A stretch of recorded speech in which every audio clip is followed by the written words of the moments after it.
to the Free Kick Podcast. My name is Todd. And yes, the result might not have went the way that we wanted against Chicago Fire. But doesn't it feel great to be back at Subaru Park, be around all the people we haven't seen the last couple months? And I think that's what I'm most excited about from Saturday night. Getting to hang out and just see people that we haven't seen since November. It was a chilly night, chilly evening, but if you guys got to the stadium early and decided to tailgate, well, it didn't feel that bad. Honestly, it's like you started to feel it as soon as that sun went down, and yeah, as soon as the wind started kicking up, you felt the cool, brisk air. But it felt good, honestly, just being back at Subaru Park, seeing the Philadelphia Union in person, and we get to go again this evening. Hopefully, you guys are listening to this episode on your way to the stadium as the Union take on Saprissa. So, with that in mind, going to try and keep this episode relatively short. Have, I think, 5 clips lined up for you guys. 3 of them from Jim Curtin, and then 2 of them from Quinn Sullivan. And so I'll play all that for you guys here in a bit, but we do want to go over the Saprissa pregame press conference and Jim Curtin's pregame press conference, and just give you guys a quick update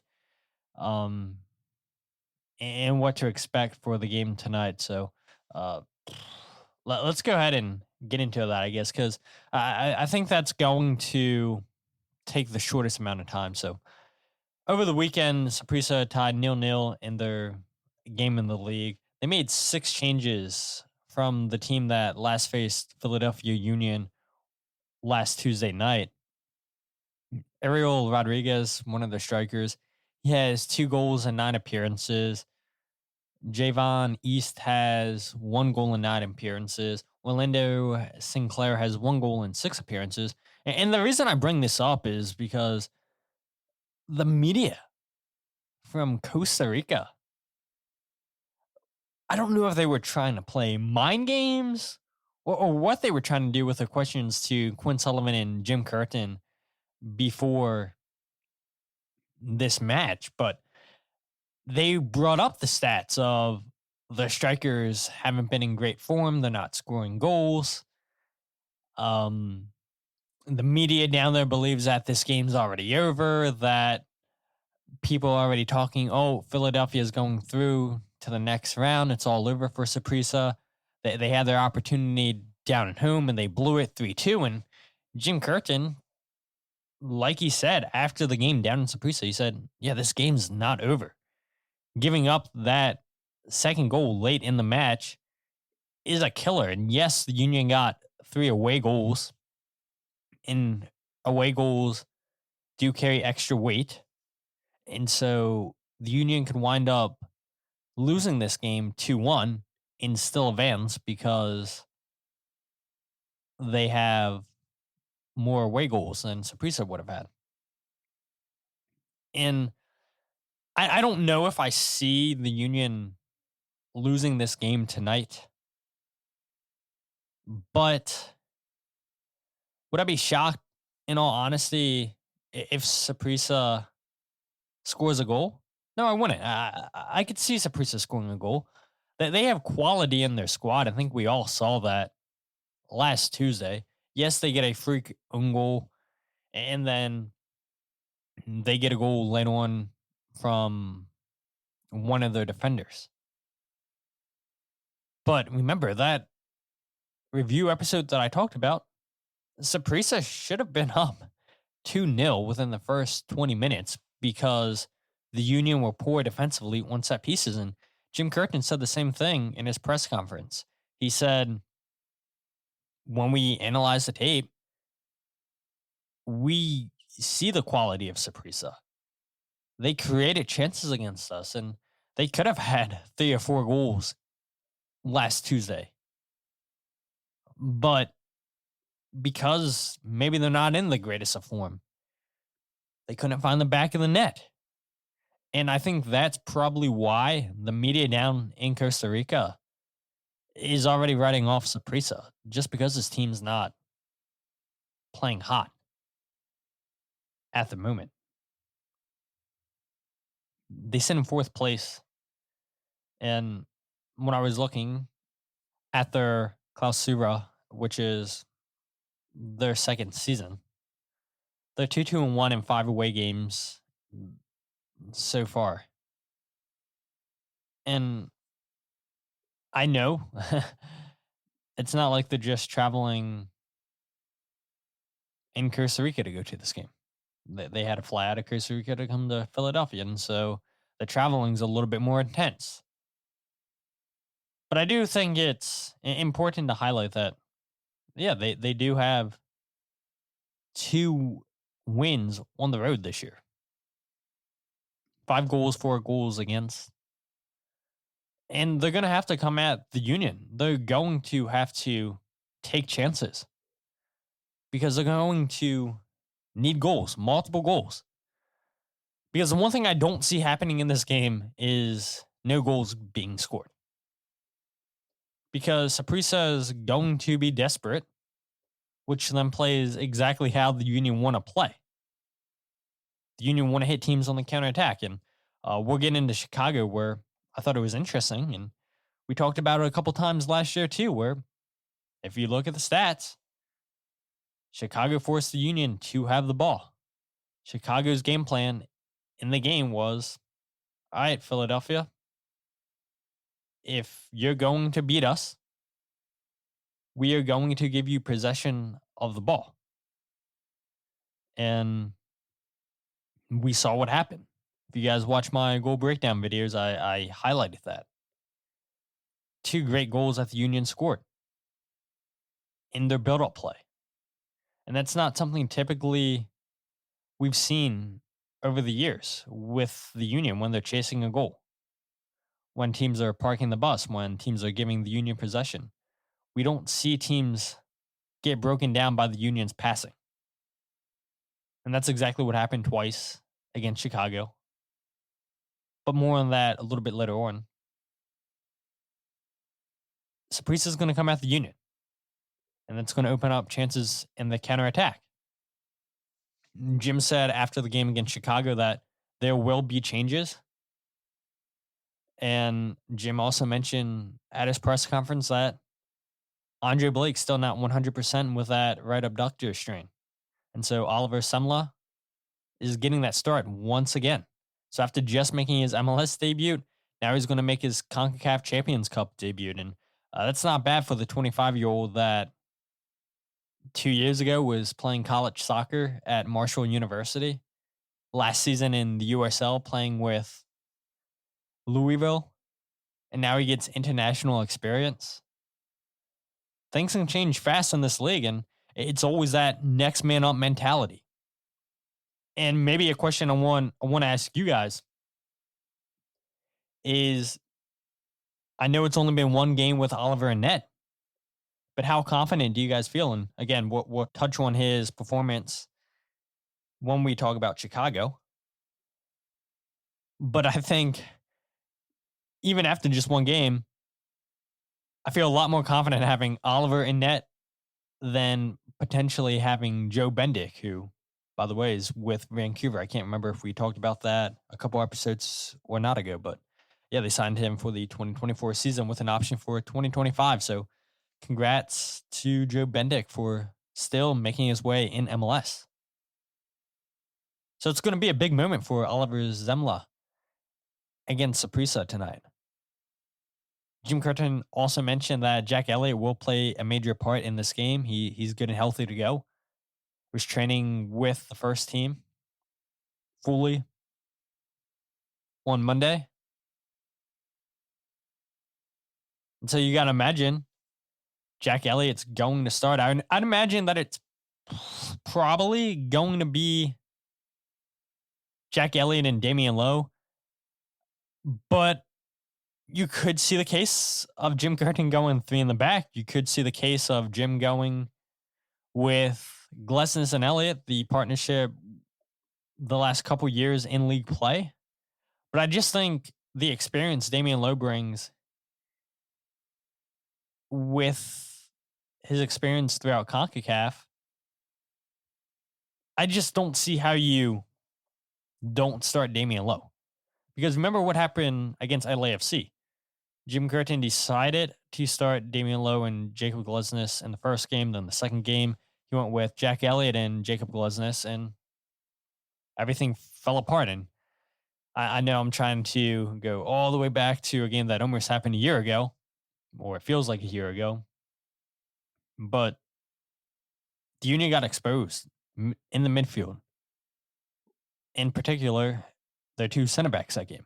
And so I wouldn't take Damian Lowe out personally. I would 100% start him.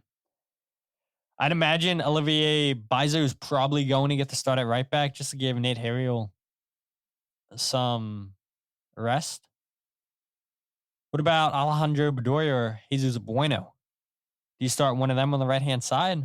Or do you start Quinn Sullivan? And what's interesting is Quinn Sullivan was one of the players that was speaking to the media yesterday at the podium. And so usually that's a pretty good indication that that player is going to start.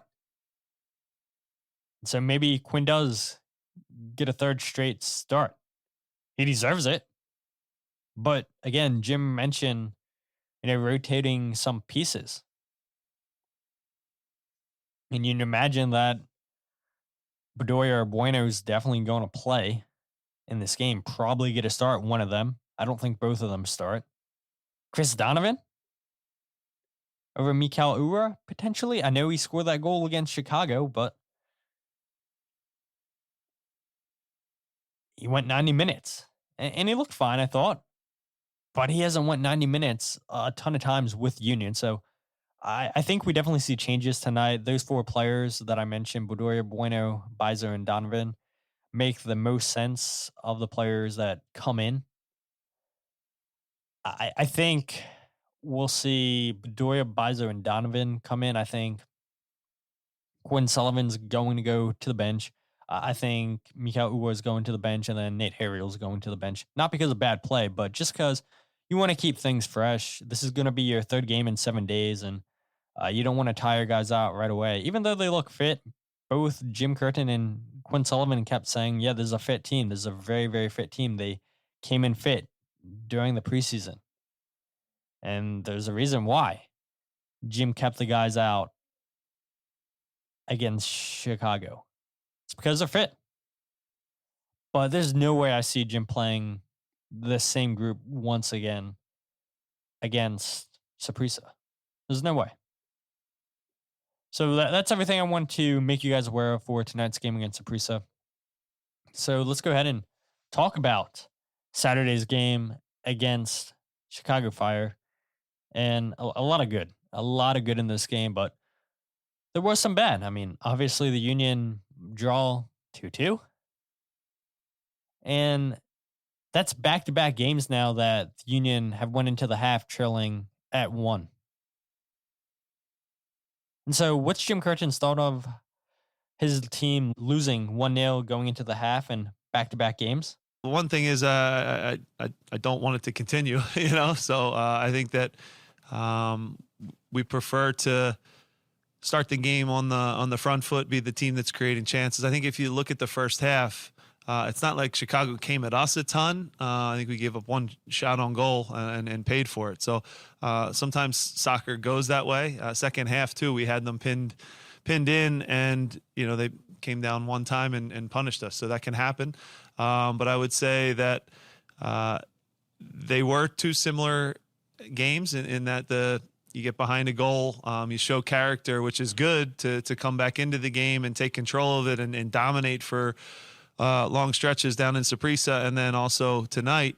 But at the end of the day, we're never happy with a point in this building. So the locker room, is a little bit frustrated, but at least showed some character to come back, which is important. But again, a lot we can clean up and certainly work on.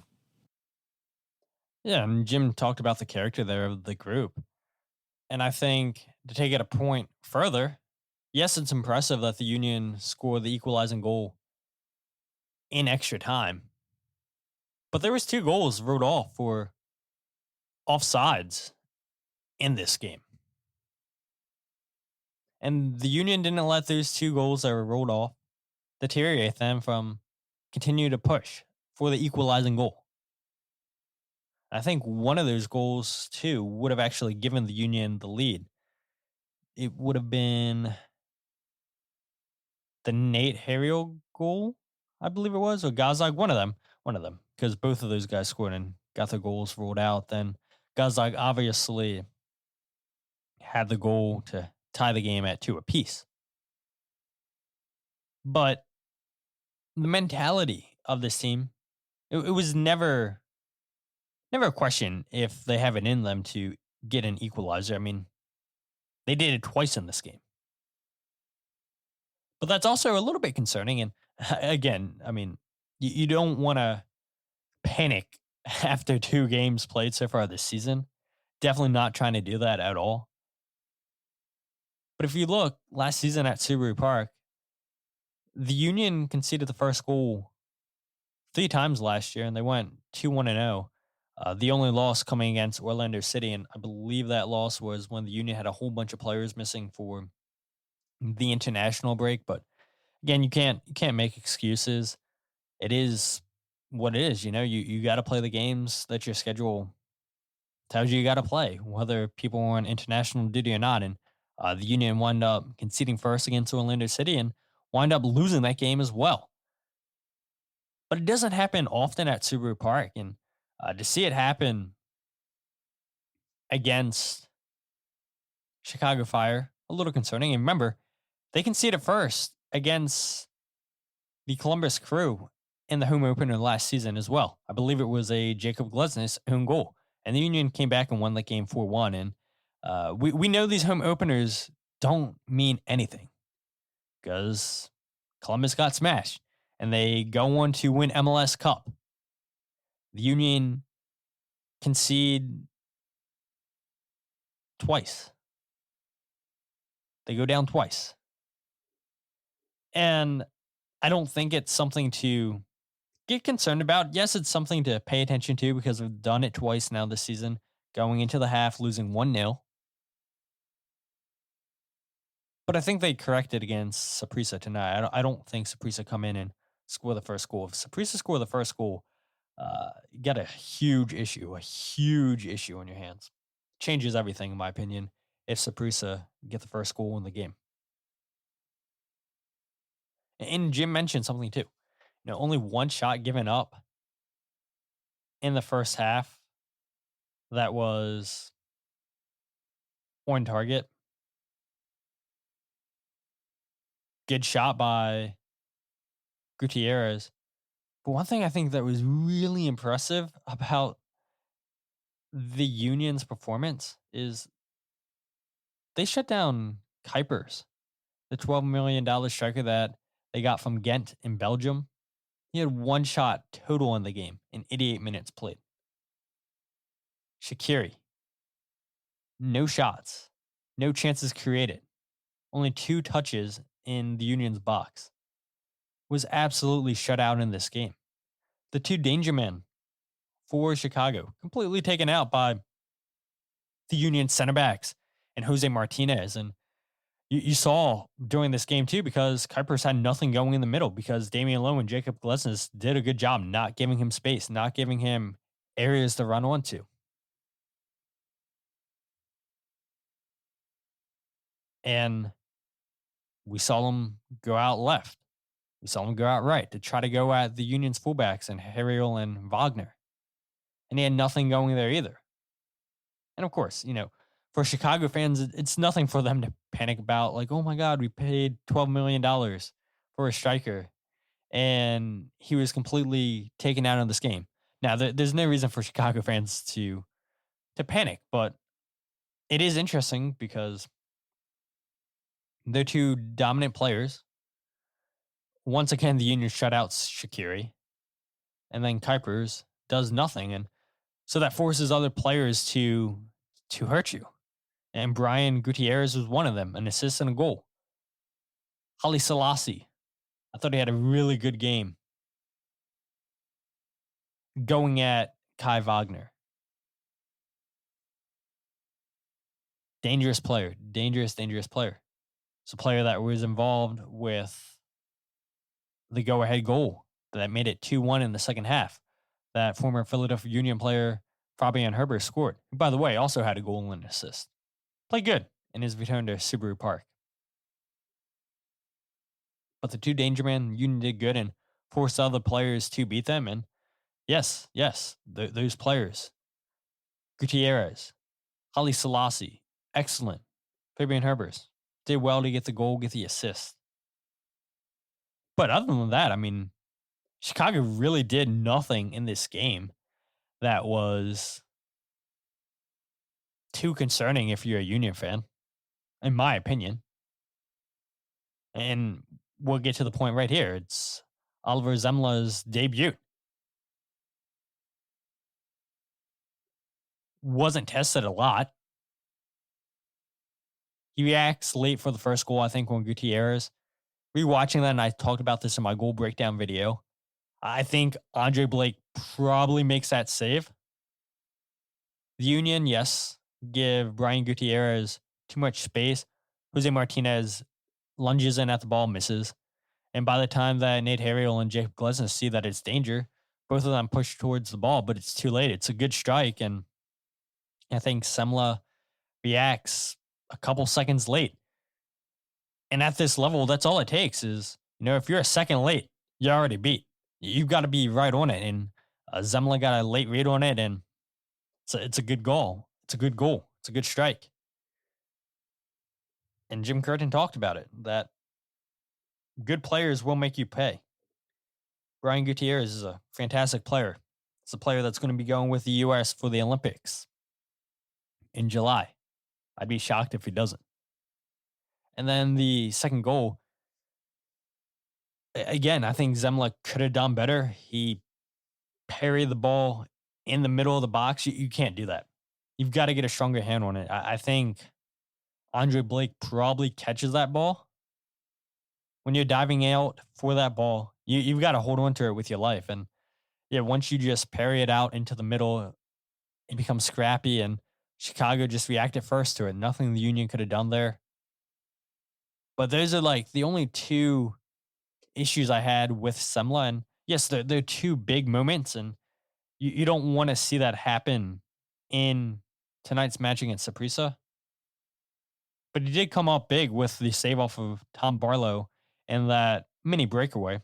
Really, really good save where Mikael Uhre had a chance to win it, and then Chicago had a chance to win it. And again, going back to my goals breakdown video, because I talked a lot of good information in that video for you guys to really break down the points that I wanted you guys to see, what I was seeing on these goals. And I think if it's a better striker, I think Semmle gets chipped. Tom Barlow had enough time to chip Semmle. Semmle was far out of his goal, makes a save well on him. But, if this is Kuipers, for example, I think he probably chips Semmle, and Chicago then are leading 3-2, and that's probably it. But makes a big save in a big moment. Really was only tested 3 times in this game. So it's hard to really judge what kind of goalkeeper we have in him after one game. And don't worry, there's going to be plenty of other times, like tonight, when Andre's away with Jamaica. Semmle is definitely going to get a lot of chances this year in the net. And we'll be able to judge him then. But what about Mikael Uhre? It's a big game for Mikael. Scores a goal, has a chance to get the game-winning goal, hits it off the woodwork. You feel for him. So what did Jim Curtin have to say about Mikael Uhre's performance? Yeah, look, the job of a striker is to score goals. I haven't spoken to Mikael yet, but I'm sure he's mad he didn't score the one at the end. That should win the game because he's good enough to score that one. So when we're not at our best, you need your top players to be the ones that, make the difference. And certainly a lot of nights that happens, whether it's Julian, whether it's Danny, whether it's Mikael. But at the same time, look, he had I would say a good game. But the difference between a good game and a great game is finishing that one off. And then we're having different discussion here. So the margins are tight. Like I said, I think Mikael had a good night. But any good striker would tell you he wants that one at the end that can win the game. So good, but we want great. That's going to kind of the way it is. And again, this is week 1, so we won't overreact, Jonathan. But it is important for him to get a goal tonight. I think that was a big goal. And now having the consistency, getting on the ball more in the run of play, being involved, and finishing plays off at the end of the game is now the next step. For sure. And I mean, again, I'm going to keep plugging my goals breakdown video because I think that's something all of you guys need to see on YouTube to see exactly what I'm saying. And yeah, maybe that's the bad thing about me not doing live podcasts, because then I could just easily pull up these videos and show you exactly what I'm talking about. But then you run into probably some people still listening to audio.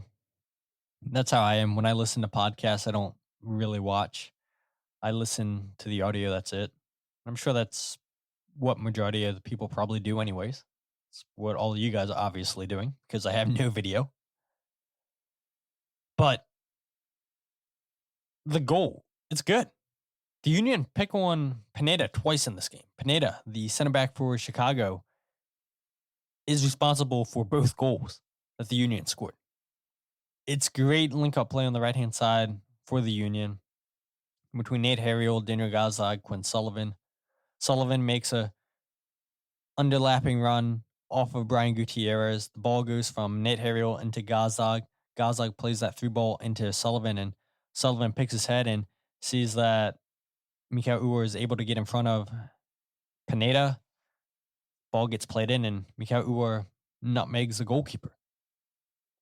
It's not a hard finish. It's a finish that he should be making, and it's a credit to him for scoring that goal. It's a big moment for him. Didn't get a ton of service last year, but I thought he got a fair amount of service against Chicago, and then obviously that play there at the end off of a set piece.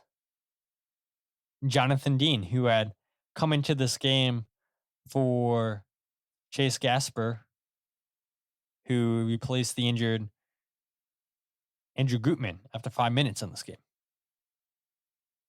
None of the left backs looked great at all for Chicago on the night. Jonathan Dean lets go of Mikael Uhre. Mikael Uhre hits that shot off of the woodwork, and that should be the game-winning goal. And then there goes Chicago on their mini break, and Oliver Semmle comes up with a big save. But I think it's important that Mikael gets this goal, that he got the goal. Yes, he should have had 2. But hopefully this one's enough to get his confidence going and played a full 90. I think that's huge too. That obviously he's fit enough to do that. Jim Curtin said in the preseason that Mikael was in the best shape that he's seen him in. So hopefully we see more of Mikael Uhre going 90 minutes this season. A stat that I found interesting, though, I know you're going to appreciate this, Kyle, is 10 times Mikael Uhre and Daniel Gazdag have scored in the same game in league play. And in those 10 games, the Union were 10-0-0. They didn't lose a single game. 7 times they combined together in 2022, and then 3 times last season in 2023. They both score in this game against Chicago, and the Union get a draw. But that's exactly what you want. You know, you pay the big money to your DP players, and you want to see them score. You want to see them score in the same game. You're not always going to have all 3 scoring, but your DP players, it makes sense. You invest the money in your front 3. And that's where you expect the goals to come from. And it did come from both of those players against Chicago. We saw even with Julian in 2022. How many times has this guy scored? And I'm going to repeat myself again because I do think this is important to note that Uhre, Carranza, and Gazdag were the leading trio the last 2 years in MLS. There's a good chemistry between these guys. They're goal scorers. And yes, you can make all the jokes you want about Daniel Gazdag scoring penalties last year, but he scored a goal from open play, had a goal ruled off for offsides off of open play. And so you want to see Daniel Gazdag get more involved inside the box. That's where he's dangerous. Get Daniel Gazdag on the ball inside the box. And he's going to help you. He's 100% going to help you get goals. But I think for me, the biggest player on the night, the most impressive player on the night was Quinn Sullivan. And it's that combination with him and Nate Harriel. They absolutely dominated the left side of the field for Chicago Fire. And this is what Jim Curtin had to say about both of their performance. Back to Matt's quick comment on the two games looking the same, that they really did. And actually, we wanted to bring Ollie into the game earlier and throw Quinn up top, but the right side was being dominated so much that you didn't want to tweak with it. So we put Ollie in on the left, which is a little different and a little later than we wanted to get him in the game, but it was because of that right side was between Nathan and Quinn. I mean, they made them sub pretty quick, that they went through two people. Obviously, tough Gutman takes the injury early, but we went at Gasper pretty good in the second half. They made a change and it slowed it down a little bit, but I thought Quinn and Nathan, the understanding between the two, the chance creation on that side was really, really, really dangerous. I would still say with Quinny as still a teenager, so created a ton. I thought was probably one of our best players tonight. But now in those certain moments too, the difference between slowing down at the end to make the final pass or hit the final shot and getting when to dribble versus when to pass and when to pass versus when to dribble, getting those little things right.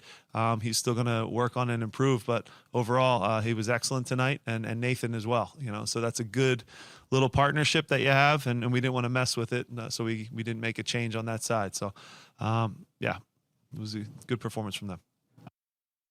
Yeah, and I'm glad Jim brought up, just getting Quinn to know when to pass when he's shooting, when he should shoot instead of passing, when he should and shouldn't dribble. And Sullivan got the ball stolen off of him twice because of dribbling, too much dribbling, going at players.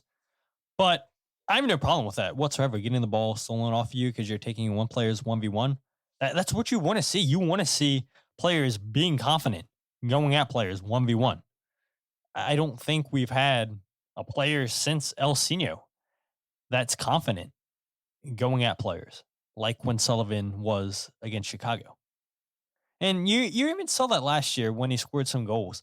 Just the difference he made coming off the bench. And I think that's why fans wanted to see more Quinn Sullivan last season, because of how confident he is going at players, because he is a difference maker. He is a spark. And now instead of seeing it coming off the bench, we're seeing it with him starting. And I'd much rather him give that as a starter than coming off the bench. Because, of course, when you're bringing off a player like that off the bench, it usually means you're chasing a goal or you're trying to break the deadlock. And that's why, I think it's interesting that Quinn Sullivan was the player at the podium at the press conference yesterday. That usually indicates that player is starting. But then there's also the case, he played good against Saprissa. He played good against Chicago. And now the media just wants to talk to him. So let's choose Quinn Sullivan to go up on the podium. Because we already had Julian Carranza last game, but maybe we should have brought out Julian Carranza to speak on the podium again. But Quinn Sullivan, just absolute domination on that right-hand side of the field for the Union. Nate Harriel, great. And so I asked Quinn Sullivan after the game, explain your chemistry with Nate. Why do you guys, in 2 games, why do you guys look like you've been playing together with each other for so long? Yeah, Nate and I have a really good connection on the right side. I think you guys saw it today. We do well to create 2v1 actions, and Nate he makes really good runs forward when I'm driving inside, and in order to create that overload. I enjoy playing with Nate. It's great to have behind me as well in terms of defense and duels. So yeah, it's been really good so far, and hoping to keep building on it. And Yeah, they do combine well together. Nate's a player that we've said the last 2 years that he's great defensively, getting better defensively, but he just needs to get better offensively. And we've seen that this season. Both players track back on defense. Both players push up and combine well. They just have a really good understanding with each other. And we saw this with Bedoya and Bizo over the last couple years when they both started on the right-hand side. They have a really good understanding with each other, which makes me think, okay, that's why we're probably going to see Bedoya and Bizo start the game against Saprissa. It makes sense to bring in Olivier in this game. And it also makes sense to bring Alejandro in this game because of his experience to help keep that 3-2 lead, to bring a calmness on the field. And having that 1-2 punch being the Quinn Sullivan and Nate Harriel combination, and then the Bedoya and Olivier Bizo combination, I think that's really, really good for a team to have, a good option for a team to have. And it's only going to make this team stronger. And so it's good to see we have multiple players on this team that they complement each other well. And then the final question that I asked Quinn Sullivan, well, you come into the offseason fit all the time. Jim Curtin praised your fitness. Did you do anything different this past offseason than maybe what you normally do? Nothing crazy. I've always come in, pretty much since my start, I've been the most fit on the team. I've won the fitness test every year. So in terms of fitness there, I think I mentioned it in an interview the other day. I really focused on my defensive positioning in the right side of the diamond in order to tuck in and become the second six with Jose when the ball's on the opposite side of the field. So that's been a major focus of mine in terms of discipline.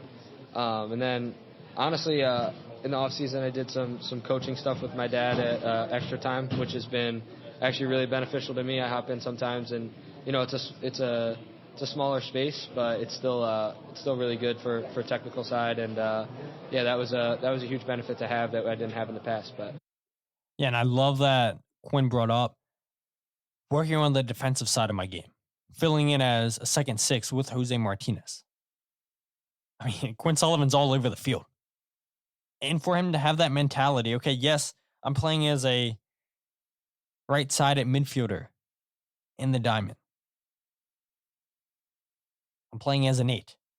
But let me drop in and play as a 6 when we don't have the ball to give Jose Martinez cover. And that's just so smart, so clever on his part to be aware of that, be aware of his weakness. And I'm sure, the coaching staff, like they tell all players at the end of the season, hey, look, this is what we want you to focus on in the offseason.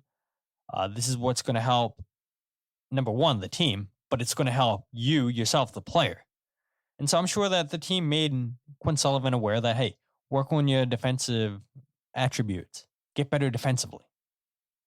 And for him to come out and say, hey, look, I realize this is what I do.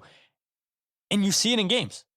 Everything that Quinn Sullivan said there with his chemistry on Nate Harriel, with getting better defensively, playing as a second six on the field when the Union don't have the ball, you see it. You see it. And then as soon as the Union get the ball, Quinn wants to be on it. He's asking for the ball. And I don't think it's that hard. You get your best players on the ball. And that's exactly what the Union did against Chicago. 66 touches for Quinn Sullivan.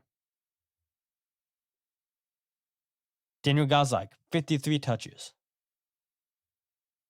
Julian Kranza, 47.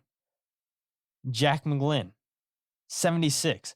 Get your creative players on the ball, and they are going to make a difference. It's not that hard. And like I said at the beginning of the podcast, and this is something that I'm surprised more teams don't do, make the Union beat you with the ball. Because last year, that wasn't the case. The Union cannot beat you when they had to possess the ball. But we saw it against Saprissa. We saw it against Chicago. And I think if the Union can master that, master having the ball, beating teams with the ball, that's only going to make this team stronger. We know how good this team can be on the counterattack. That's how this team's set up. They were built to hit teams on the counter. But now they're showing some life. They're showing some life where, look, we can string some passes together. The movement has been spectacular from the front three of Carranza, Uhre, and Gazdag, from Quinn Sullivan, from Nate Harriel. Movement makes such a big difference. And of course, movement never shows up on the stat sheets. It's the eye test. Go back and watch the games. The movement against Chicago from those players was fantastic. And I guarantee you Jim Curtin would tell you the same thing. The Union don't get 2 equalizers in this game without that movement. And if the Union can master that, pick out the runs from their teammate, then they are going to be fine. And just like we said at the beginning, we don't want to panic yet because the Union have given up goals in the first half, trailing at halftime 1-0.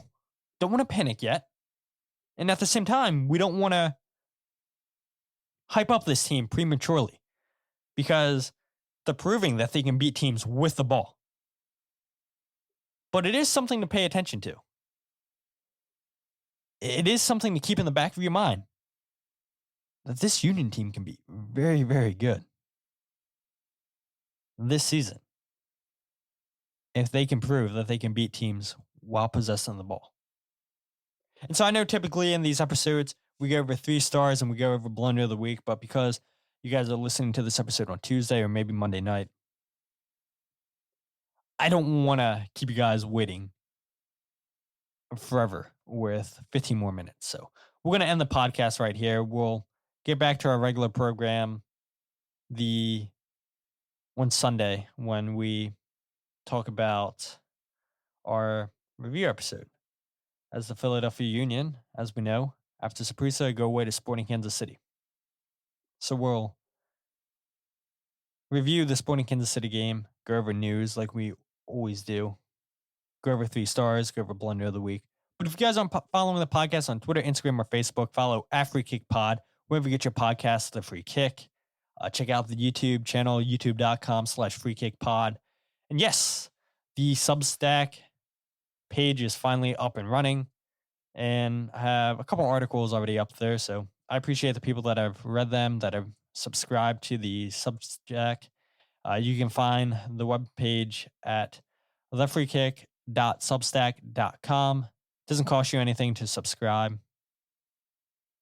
If you guys want to pay something, then maybe I open that up. But I feel bad. I honestly feel bad just saying to people, hey, look, here's the option. If you guys want to pay $5 a month, it's there. I feel so bad. Some people told me to open it up and they gladly play. But I'm like, man, I just can't do it. I've been doing this podcast for how many years now? I've written on and off the last 2 years. I feel bad just saying, hey, look, here's the option if people want to pay. So you guys can, I guess, if I open that back up. You guys don't have to. Definitely not asking for money, but I have a new place where I'm writing again, where you can finally go break down videos if you don't want to go to YouTube. And maybe this is where you guys are listening to the podcast. I don't know. But until then, my name is Todd, and this is the Free Kick Podcast.